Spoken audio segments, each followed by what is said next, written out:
Hey everyone, I'm here with Christina Lenkowski. Hey Christina. Hello. How are Happy to you? be here. I'm great. It's morning here. I just had my coffee, so I'm doing Nice. good. Coffee's the best. It is. Now, many of you know, and you're probably listening to this on one of our podcasts, our Toe to Toe podcast. And Christina and I were talking because she is an expert in getting people as guests, like getting you need to be guests on podcasts. So I wanted Correct. to talk to her about it. Her company is called Publicity. Publicity. There we go. We There got you it. go. By Christina. And she has a new course coming up. So, Christina, can you share with us a little bit about? I mean, the thing that I liked about you and what you offer is it really like positioned me as an expert in the field, and people can Yes. do this, like they don't even have to have a podcast. Oh no. Have Yeah. a podcast. Okay, can you Yep. explain a hmm little bit more Yeah, about how absolutely. you I'd help love to. people? Yeah. So the first thing that I want to kind of say is what exactly publicity is. Okay. I always like to give a really quick description of that whenever I'm on a podcast. And the reason that I do that is because people have so many different ideas on Right. what publicity is. Like, I'll ask people like, well, what do you think publicity is? And they're like, press releases That's what or, it seems like to me too. yeah, Yeah. 100%, or they'll be like, oh, if things celebrities do, like, and I totally get that. I totally understand. So I want to break that down for people really fast. The way that I kind of say it is publicity is part of your marketing. So Okay. your marketing falls under three categories: earned, owned, and paid. And this So is marketing to get you seen as the exactly. expert. Okay. Yeah, and to bring customers in, as a lead Of course. generation, a sales generation, absolutely. Yeah. You have your paid marketing that you do, which is Facebook ads, or if you do, some kind of like not Facebook ads, any kind of ads. Right. And then a social, like if you do like an influencer campaign, or if you see an Mhm. influencer campaign, that's typically a paid campaign. And then there's owned, which are the things you own. So your website, your social media accounts, if you have a podcast, your podcast, that type That's of thing. like more organic way to get Exactly. out there. Mhm. Exactly. But you determine what goes on there, right? Yes. Like you as the business owner. And then earned is what I focus on. And that's what publicity is, which is anything that comes from a third party where no money was exchanged. Okay. Okay. So that's kind of the thing that I love people to understand is like when I come on a podcast like this, like when I'm here talking to Jennifer, no money was exchanged. Well, and I think too, it like you're set up more as an expert, right? So like Exactly. if you got me on somebody's podcast and we're talking about real estate, Yes. it's and customers and their audience are like my customers that would Yes. want to buy and sell real estate in the location that I'm in, then Mhm. I'm going to be seen as more of an expert than like if I tell those same people Yes. on my page, or if I buy an ad for that, just kind of Yep. tooting my own horn. Yep. The Yeah. stats are conclusive. People trust a third, an earned media, some kind of publicity, way more than they're going to trust an ad or someone just kind of telling them, hey, no, this is like, even just through social media, right? Like Yeah. saying, this is what I've been doing. People want to see that. They value it more when it comes from a third party. And that isn't to say that those other things aren't important. Yeah. It just is that they all should be a part of your marketing. And a lot of times publicity gets overlooked. It's missed. It Yeah, they're feels kind of expensive. I think I think that there's hard. that.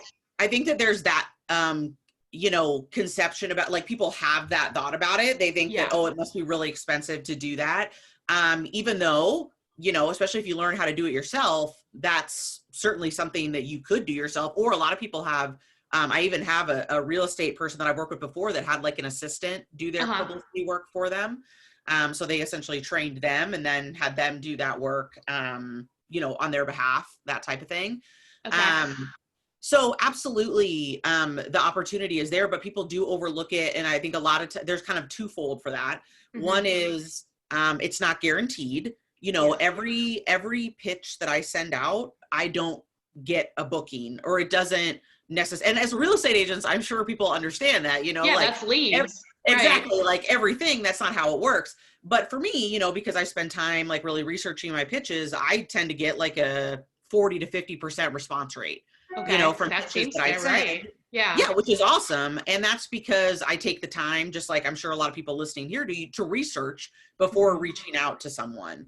And so that's kind of part of it, right? You up your odds a lot when you do the research, but it's not a sure thing. I don't land every pitch I send. And so, but people get very worried about the fear of rejection. And so that's kind of the other half of it, why I think a lot of people overlook publicity, is it's just scary. Well, I would think too, like a lot of people don't really feel like they are an expert, maybe. Yes. Yeah, that is the imposter syndrome is real when it comes to publicity.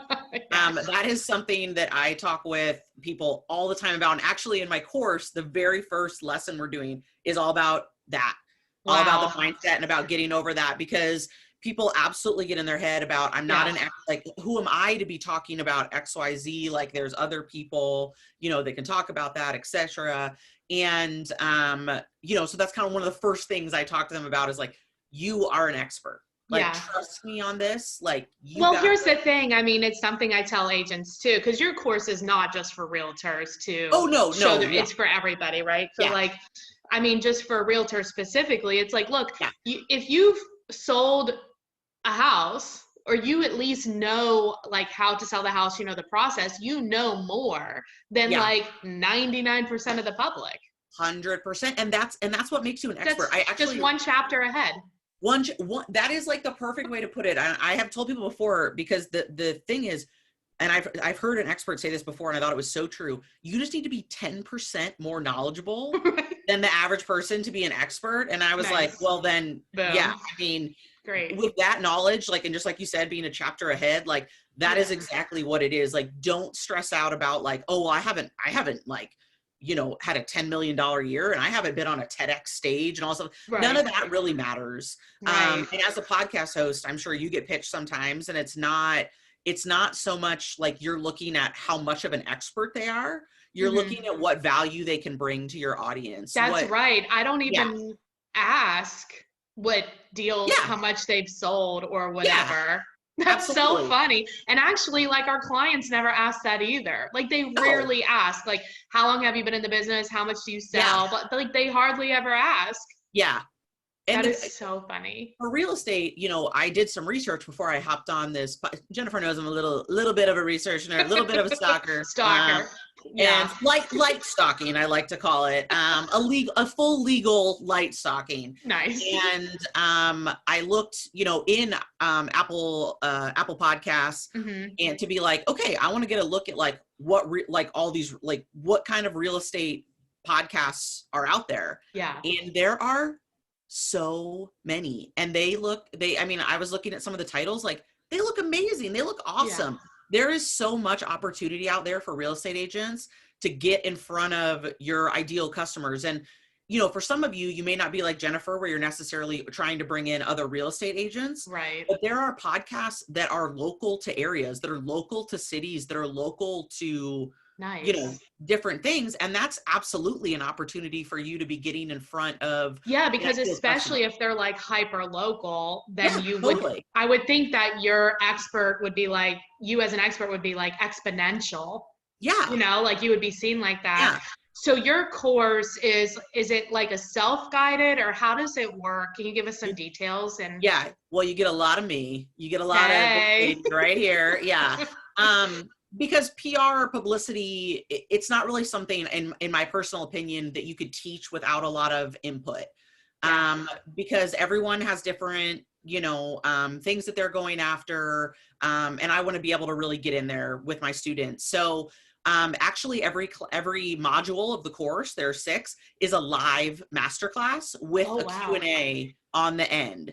Okay. So we go through it, like I was talking about, the first one's going to be all about mindset, and we're going to set some goals as well. Okay. So we'll do that. And then at the end, there'll be a time for students to ask questions in real time, get feedback on certain things. And then what I also do is I have weekly office hours. Okay. So there's a time, and I actually do it through Slack, which I don't know if you're familiar with Slack, but I am. I love Slack. I'm like obsessed with it. I own stock in it. I'm like weird about it. But I actually do my office hours in Slack, because then people can ask me private questions. Like if they didn't want to necessarily ask it in the group. They can be like, Right. well, here are some ideas I had. What do you think about that? Or, you know, that type of thing, that I'm happy to answer them in that way. So It the kind of, goals then you're setting like at the beginning with them is like getting on maybe like a certain number of yes, podcasts or exactly. something like that. Like depending on how what they want their output to, like depending on what they want the result to be, I Yeah, what they imagine. want the results to Okay. be. And I'll tell you, just in general, I really recommend an average of 2 a month. Is Okay. kind of, I think, a very realistic For like how number. long do you think, or what have you seen like after doing so long, like how long does it take to get a return on something like that? Well, so typically it depends on the podcast, whether it's going to release like a week later or 3 months later. That's Oh, kind of up, true. Yeah, because that's we're kind of up to the recording and host. it's not releasing for like 6 or 8 weeks. Exactly. Yeah. I Okay. mean, I've done some podcasts, well, like with you, you know, like this one today, right? Like it's Yeah. very spontaneous and we're doing it and Yeah. I'm super jazzed about it. Yeah. And but it'll be up quickly. Right. Whereas like some other ones that I've done in the past, they haven't come up for months. Wow. So that's Yeah. kind of the thing to keep in mind These are about like it. the nuances of Yeah, it. and that's why Yeah. it should be used as more of an evergreen content creator and evergreen marketing. So something Okay. that's kind of always relevant, Okay. you know, as opposed to like, oh, I only talk about this one time of the year because like I do a launch or I do something like Yeah. that. It Right. should be more like, oh, this is what I'm consistently Well, I think talking about. too, once you're like on that, like once you're on that podcast and it's say it's in your niche area, you can Yeah. actually just continue, like you're saying, continue to market that Oh yeah. to your clients, even if it hasn't launched yet, you Yep. could still mention it, Oh you yeah. know?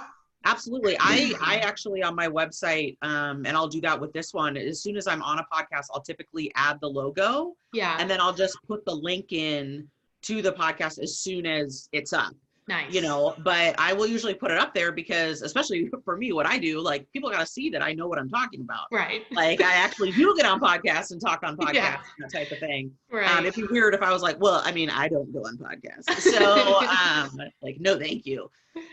So I do that.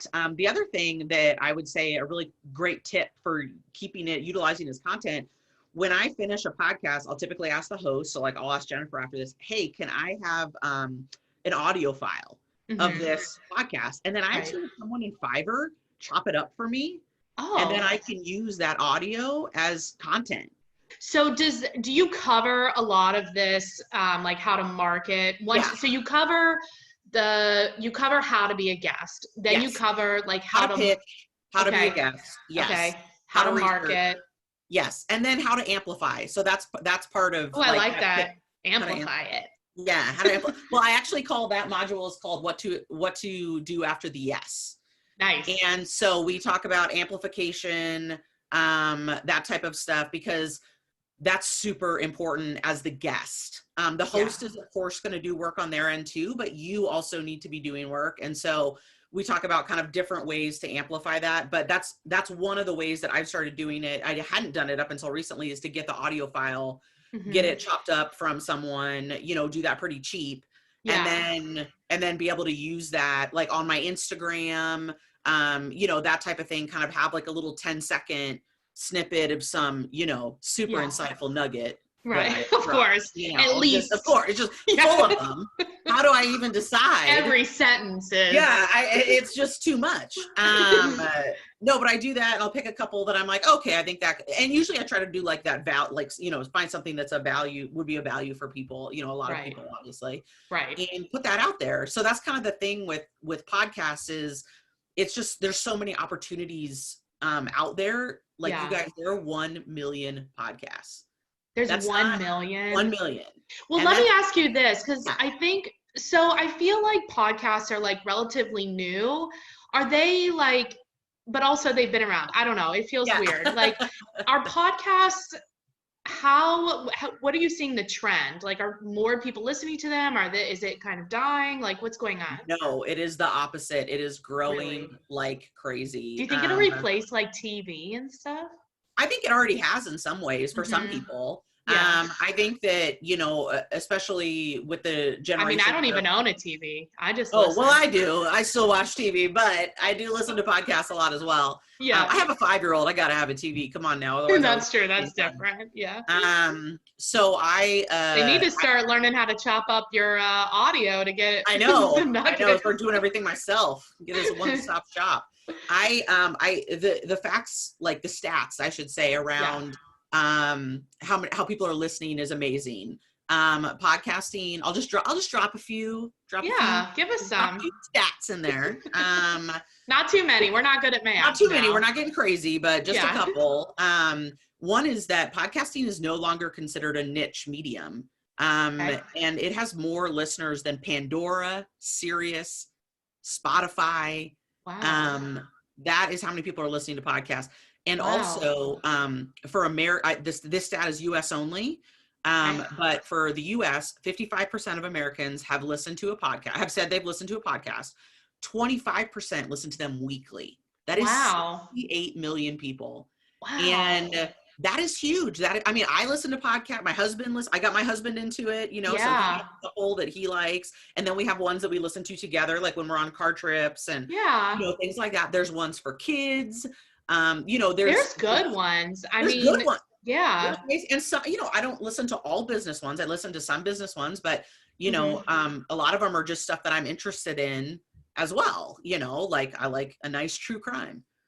People love those. The true crime is I think that's the number one, most downloaded thing on listen, Christina, we need to get the Toe to Toe podcast to be we'll take number 2. Boom. I like the number 2. And then, nobody works harder than number 2. That's what I always say. That is very true. That is very true. I like that. That's awesome. So, let's go back to the actual course. So they are live classes. So they're at certain days and times, or how does that work? So, I'll have when people join, they'll get a full calendar of that. But it will run through the end of the year, obviously taking off like Thanksgiving week, and we won't be doing the last 2 weeks of the year. Well, that'll be good because then it'll give us time to catch up on all our homework. I do. I have an implementation week. I have 2 implementation weeks in there because I get it. If it was every week, I'd be like, lady, calm it down. Right. That's too much. I get it. Trust me, I get it. So we have a couple weeks in there for implementation, but they're Wednesdays. The course, the live things will be Wednesdays at 4 p.m. Eastern. So will they be recorded if for some reason we want to do the class but can't make that time? Okay, so we can still They'll always be join. Recorded, and then I have those office hours. Yeah. True. So if we have questions, So if people go through it and they don't make it and they do the recording and they're like, okay, now I have some questions. I will answer questions. I answer questions on Monday and Thursday in Slack. Okay. So I'll always be able to be in there, getting back to people and responding. How long is it even with those implementation weeks? What's the total time? Basically we have 6 modules. And then that's over. The last one is at the end of, I'm just looking at my calendar, December 16th. That's my birthday. Oh, well, see, there you go. You can have a birthday party. We'll have a birthday party. There you go. So we have that. And then it starts, our first one is October 28th. Oh, wow. So it's coming up. Yeah, so we have webinars. We have free webinars that's coming up next week. And I'll make sure and get that link over to Jennifer so she can share that. And that is all about, the 5 questions, kind of the 5 things that you've always kind of wanted to know about podcast guesting and how it can be like a lead generator in your business. Yeah, for sure. People I know just even I was on the radio, we did some radio ads and stuff. Yeah.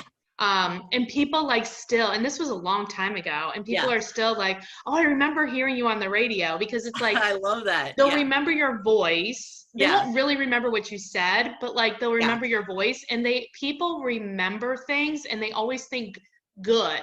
That's why all press is good press. It doesn't matter.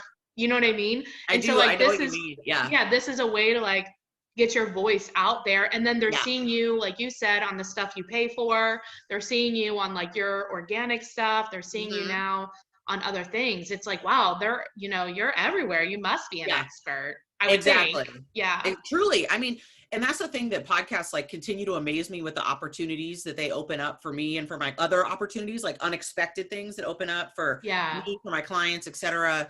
Like being a guest on podcasts, I've had then people reach out and, other than like booking discovery calls or things like that, but be like, hey, will you speak at our online summit? Hey, will you do Nice. XYZ, that type of thing. And I just think that's what's amazing about it. Like people just, once they know you're out there, yeah, then they want more information. But that's like the hard part about marketing, because it's not like a one for one. Whereas sales, like I know I can make a certain number of calls, set a certain number of appointments, get a certain number of deals.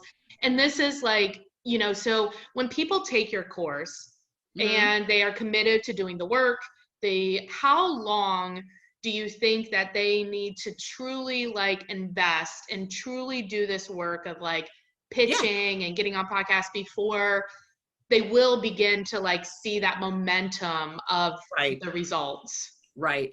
I mean, I think, so I believe with work that it should be with publicity work, but with the podcasting, it is ongoing. Okay.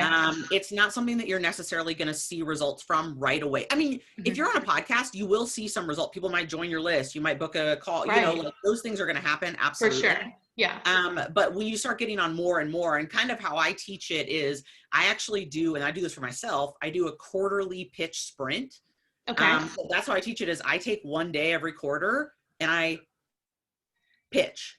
Well, to your point, it's like each podcast, some are going to be right now, some are going to be in 2 months, some are going to be in 3 months. So like, they're not going to all come back at the same time. Exactly. That makes sense. I love it.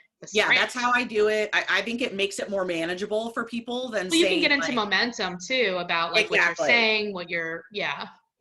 And I'll have a membership on the end of my course too. Okay. And in that membership, we're going to be doing those quarterly pitch sprints together. That's fun. We're going to be doing that stuff because you at least for me, I have to have some accountability. For sure. And so if I have some, and I will be on there so people can, of course, like we can brainstorm topics, brainstorm podcasts, that type of thing. And then I would just be pitching, again, my goal is kind of two podcasts a month for my clients, or, my students to be getting on. If you think about that, that's 24 podcasts over a year. Yeah, that's a lot. That's a lot. And that's amazing. And that's, have you ever run into, and I know we're running short on time, but like, have you ever run into a client where there weren't that many? Like, let's say I'm in like a small town and I'm like an expert in my field that's a very niche field or very small. No, I have never run into that issue, to be perfectly honest with you. There are 1 million podcasts and there are so many. The thing is like, even if you're a very niche expert in something, there's typically a way that we can find some other customers like that still makes sense for what you do. Right. That makes sense. Position what you're saying in a way, as long as those customers are your ideal customers. Yeah, exactly. And that's like, I have one of my really good buddies is a travel agent in Australia, and she actually I think we should go there. I know. Trust me, it's such a bummer. It's such a bummer that I can't go there right now. That was my plan this year, and they won't let us in. They won't let us in. And you know what? Fair. So, I was, but she's in this kind of very niche, industry and things like that. But what she does is she's a travel agent, but she also teaches other travel agents how to do this work from home. Right. Nice. So she does that because she has a child and, she's like this, I like to be able to have this flexibility and this type of stuff. So we were like, okay, here's some travel, and she has her own travel agent podcast too. Okay, cool. So we're like, she's a badass. Let's put it that way. She sounds amazing. Yeah, she is amazing. And so she has, she was on some travel agent podcasts and there were some other travel agent podcasts and that's all great. But then she was like, well, like, I don't know, some of these other people are like competitors of mine. So I don't necessarily want to pitch them, like people that, are also travel, like do the same thing essentially. So, you kind of have to be a little wary of like, well, this is like I want to make sure that I'm not like stepping on anyone's toes. Right. Right. So we started to look at a different way. Like, okay, well, you teach travel agents how to do this. Like, would it make sense to go on some like mom podcasts? And like talk about how you can become a travel agent. Yeah. Right. Like, that type of thing. And then that opened up a whole new huge segment. That's crazy. And we got her booked on, you know, some of those because she started. Well, I think to your point too, it's like just being a part of like the group of people, of other experts in different fields, you know, wherever they are, you are going to open up like your perception, and you're going to open up possibilities that you've never thought before, because you are in this like accountability group, and you are in this class with people that are having the similar goals as you. So it's like a little mastermind group. That's awesome. It is. I love a mastermind group. And as someone who's part of a mastermind, I know how much value that brings, like having that accountability, having someone to ask all your questions to, that's there. I mean, that's it makes you more creative too, because like if you're just going like day to day grinding, your brain is like blinders, and like having a group, you can like relax, and that's your time to be creative and open up and be like, what else is possible here, you know? Yeah, exactly. What are some other ideas that I could get generating, you know? Which I think is amazing. And like I said, I really think that for real estate agents, there's so much opportunity, and I think a lot of creative ways for you to get in front of your ideal customer, like a lot of different topics that you can be talking about, which I think is really cool. And as someone who goes on a lot of podcasts, it's fun. Yeah, like, it's fun. I love being on podcasts. I love it. You're having a conversation with someone. Like I'm having a conversation with Jennifer, who I enjoy. Yeah. And it just happens to be recorded and then shared. Right. You know, like it that's all it is. And I think that that's just amazing. I just love that, you know, about what I do and stuff like that. Well, before we close up, how much is the course?